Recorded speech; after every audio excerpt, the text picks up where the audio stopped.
সকাল সকাল আমার জাহাজটাকে নিয়ে বেরিয়ে গেলাম ৭ সমুদ্র ১৩ নদী পার করে অফিসের দিকে। অফিসে গিয়ে জাহাজটাকে রেখে দিলাম।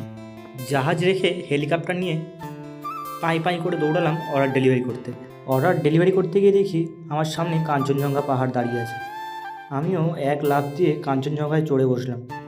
তারপর এক লাফে এপার ওপার করে দিলাম, কারণ ওদিকে কাস্টমারও ফোন করছে, দাদা অর্ডারটা তাড়াতাড়ি নিয়ে আসুন। এবার কাস্টমারকে কে বোঝাবে? কাস্টমার তো ফোন করেই যাচ্ছে, কাস্টমার তো আর বুঝতে পারছে না আমি এত বড় পাহাড়টাকে পেরিয়ে যাব।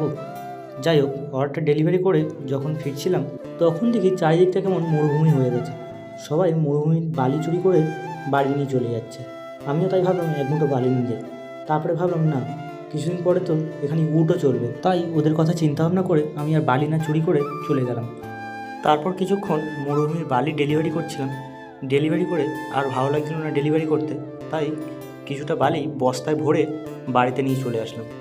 তারপর বস্তা ভর্তি বালিটাকে কাঁধে করে নিয়ে ঘরে ঢুকিয়ে রাখলাম। বাইরে রাখলে কোথায় চুরি হয়ে যাবে, কারণ এখন বালির যা দাম, তার উপর আবার মরুভূমির বালি। বালি রেখে দিয়ে যুদ্ধই নেমে পড়লাম। কিছুক্ষণ ধরে যুদ্ধ করছিলাম।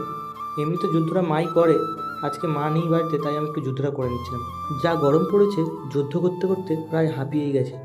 আর যুদ্ধ করতে ভালো লাগছিল না। যুদ্ধ শেষ, এবার খাওয়া দাওয়ার পালা। অনেক রাতও হয়ে গেছে, প্রচণ্ড ঘুমও পাচ্ছে। টাটা সবাইকে।